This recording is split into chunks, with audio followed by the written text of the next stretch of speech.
નમસ્કાર દર્શક મિત્રો, સ્કાયનેટ મીડિયામાં આપનું સ્વાગત છે।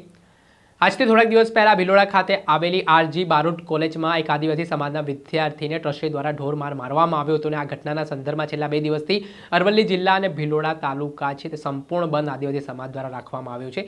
આ સમગ્ર ઘટનાની વાત કરીએ તો બસમાં જે બસ ડ્રાઈવર અને એક વિદ્યાર્થી વચ્ચે જે બોલાચાલી થઈ તેમાં આદિવાસી વિદ્યાર્થી વચ્ચે પડે છે, સમાધાન કરવાનો પ્રયાસ કરે છે, પરંતુ બસ ડ્રાઈવર છે તે આ આદિવાસી વિદ્યાર્થીની કમ્પ્લેન ટ્રસ્ટી સુધી કરી દે છે, જેમાં આરજી બારોટ કોલેજના જે ટ્રસ્ટી છે અને ભાજપના નેતા છે દેવાંગ બારોટ તેઓ દ્વારા આદિવાસી વિદ્યાર્થીને બોલાવવામાં આવે છે અને ત્યારબાદ તેને ઢોરમાર મારવામાં આવે છે।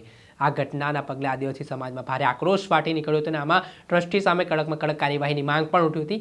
જે ઘટનાના સંદર્ભમાં સ્થાનિક પોલીસ સ્ટેશન ખાતે દેવાંગ બારોટ સામે અલગ અલગ કલમો હેઠળ પોલીસે ગુનો પણ દાખલ કર્યો હતો। આ ઘટનાને લઈને ધરપકડની માંગ ઉઠી હતી અને આ ઘટના બાદ ગઈકાલે અરવલ્લી જિલ્લામાં સંપૂર્ણ સજ્જડ બંધનું એલાન છે તે આદિવાસી સમાજના લોકો દ્વારા આપવામાં આવ્યું હતું અને તેના જ ભાગરૂપે આ ઘટનામાં આજે સજ્જડ બંધ છે તે આદિવાસી સમાજના આગેવાનો દ્વારા બજારને બંધ રાખવામાં આવી હતી ને આજે બીજા દિવસે દેવાંગ બારોટની પણ ધરપકડ થઈ હોય તે પ્રકારના સમાચાર સામે આવી રહ્યા છે। ત્યારે હવે આજે આગામી દિવસોમાં કયા કાર્યક્રમો છે તે આગેવાનો આપે છે તે પડે અપડેટો આપના સુધી પહોંચાડતા રહીશું, પરંતુ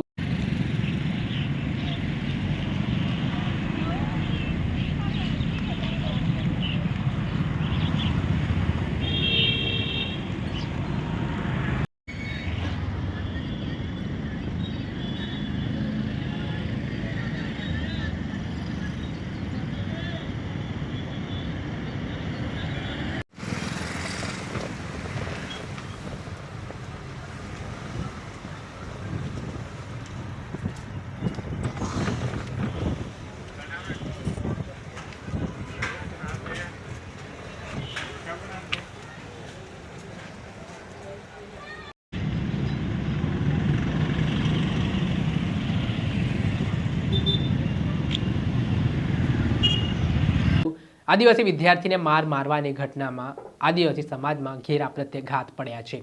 દર્શક મિત્રો, આવા જ વિડીયો જોવા માટે સ્કાયનેટ મીડિયા જોતા રહો।